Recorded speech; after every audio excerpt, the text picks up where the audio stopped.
of this point? 152. Good, 152. So now you have your points. Point 1, 152, and point 2, 326. So let me ask you again, what is the y2 value? So go to point 2 and look at the y value. What is it? 26. Good, 26. So that's 26. Minus, what's the y value of point 1? 52. Okay, good, yeah. Attaboy, I beat a breakthrough. Attaboy. What's the x2 value? X2 is. You got this. 200, Yes. and then 100. X1's 100. Very good. Yeah. Okay? And I'm going to go out on a limb and I'm going to say that this is negative 13 over 100. It's negative 26 over 200. So yeah. Yeah. Okay? I'm done. Alex. I get it, but like, why would the answer be like negative 0.13 instead of negative 13 over 100? It is. It's the same. This is the same, right? I know. It's the same. It was 0.13. This is 0. Oh, sorry. Wouldn't that be 0? But you're allowed to put any of them? Tyler. You see the m for the equation, right? It's equaling slope, but if you could you change it if you wanted to? So you could say like s represents. No. It has to always be m. Why Yes. is it m? Okay? Because they used it all the way to grade 12, right? So, yeah, Christian. So MS represents slope. Then why did we say K was a constant? Good question. I have no idea why they put K there. They should have used M. Yeah, I don't know why. That's a good question. In the earlier chapter, guys, Christian is asking, why did we use for direct variation y equals kx? They should have used mx, yeah. I guess the only reason is because they weren't introducing the concept of slope yet.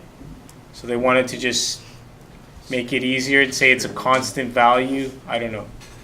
Yeah. About what Alex said about changing it to decimal, could we do that? Yes. Okay. The only difference, guys, in the two is that, you know, this is asking you to determine the slope and describe its meaning. So it's important you understand the meaning of the slope, right?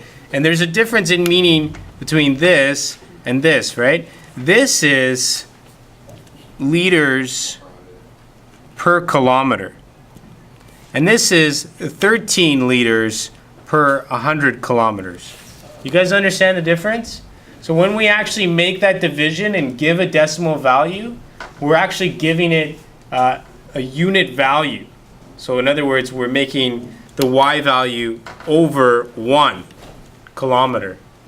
Do you guys understand that? Yeah. So conceptually, the meaning changes a little bit, right? Because if we're talking about gasoline here, in the first example, we would say, 13 liters of gasoline is used after driving for 100 kilometers. If we make that division now, you need to understand that it now means that 0.13 liters of gas is used over 1 kilometer. You guys understand that? Yeah.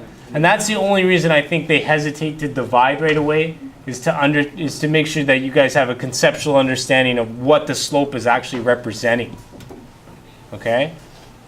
So that's the only area I would caution you before you start dividing. Make sure you understand what it is actually still representing. It's representing how much gas in liters is used per now 1 kilometer once you make that division.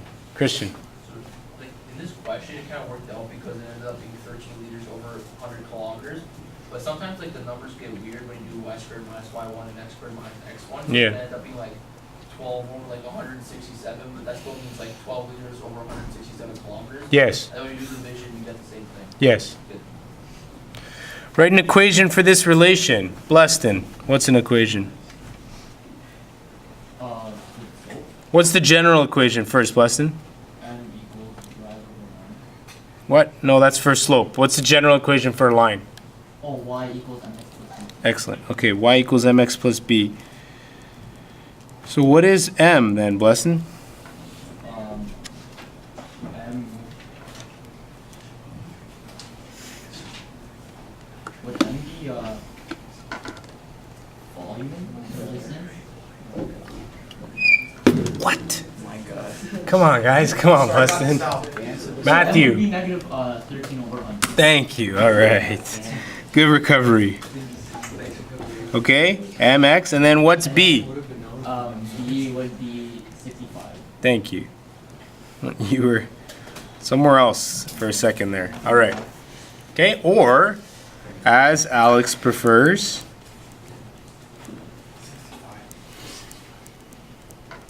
Okay, same thing. Negative tax plus.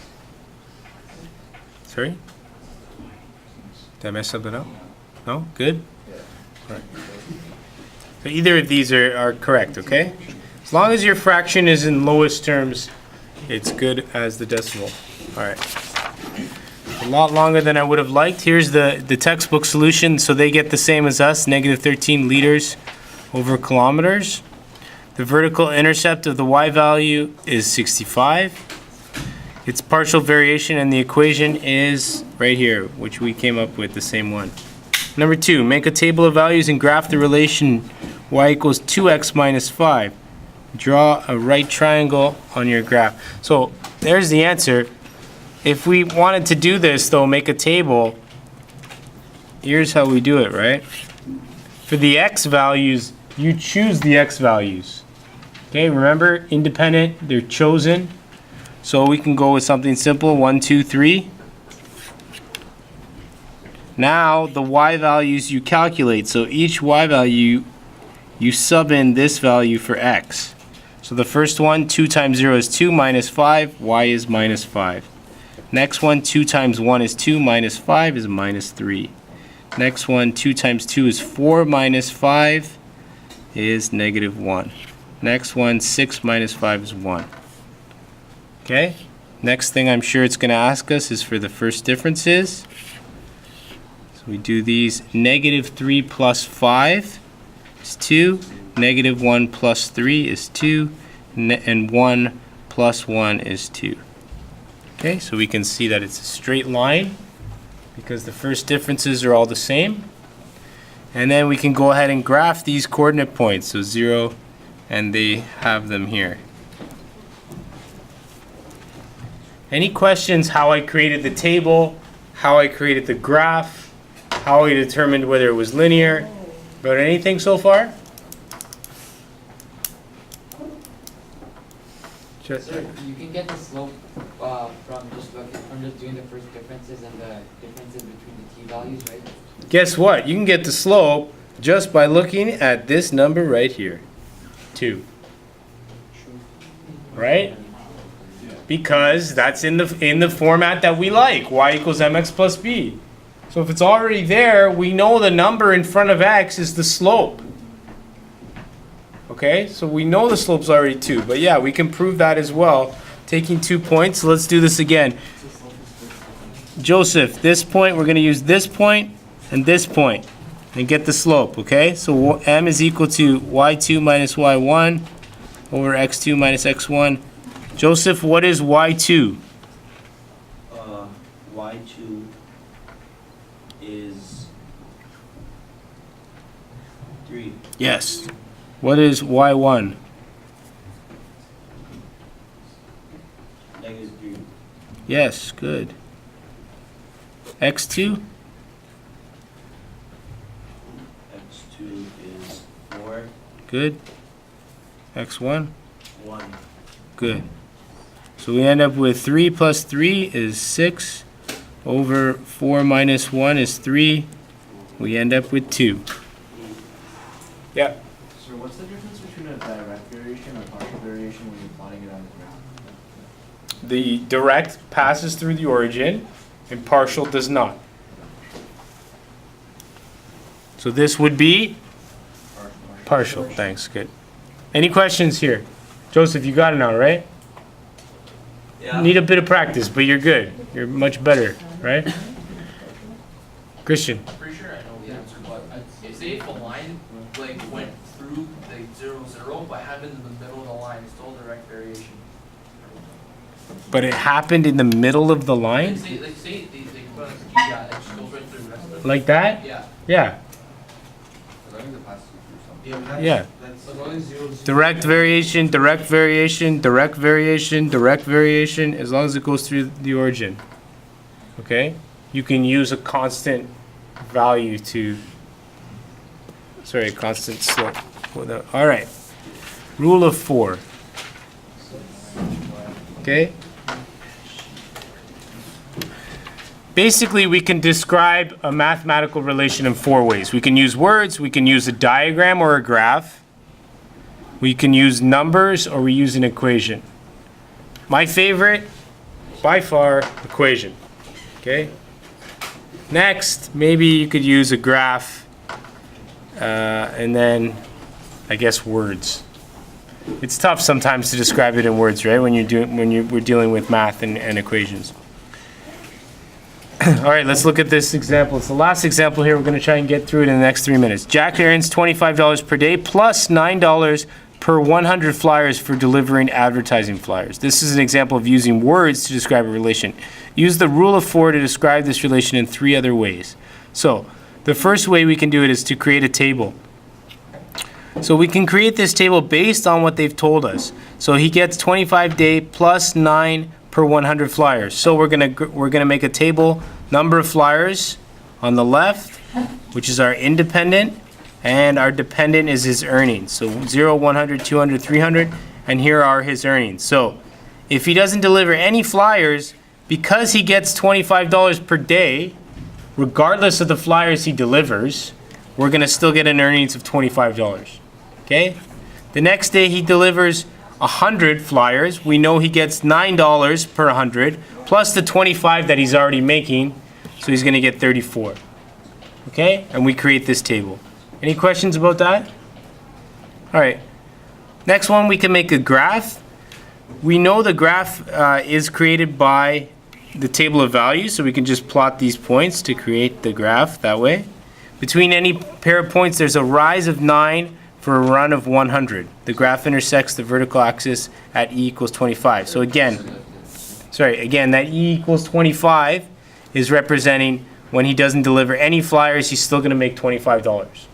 Dependent variable earnings, independent variable, the number of flyers that he delivers. Okay? Any questions? Table, graph. Finally, my favorite, the equation. The relation is linear. The m value is the slope. It's the amount of earnings, the y value, $9 he gets per 100 flyers delivered. Okay? And an initial value of 25. With that information, you have the slope and you have the y-intercept, so we can create this equation really easily. It's in the same format, y equals mx plus b, but in this case, y is e, our earnings, and x is our number of flyers delivered. That's our independent value. So there's our equation. Any questions how that equation was created? All right, finally, key concepts. Finite differences in the pattern in the x values can be used to find the slope of a linear relation. What does that mean? The patterns in the x values. What am I talking about there? Yeah. No, the patterns in the x values, it's the difference between each one. We can use that and the first differences to get the slope. Right? Remember that in the first example was 4/3? I'm just going to finish reading this, guys. The constant of variation is also the slope of a linear relation. A constant or average rate of change can be interpreted as the slope of a relation. Slope can be symbolized as triangle y over triangle x. That's referred to as delta y over delta x, and it represents y2 minus y1 over x2 minus x1. A line has the equation y equals mx plus b. B is our y-intercept. And finally, the rule of 4, words, diagram or graph, numbers, and equation. That's it.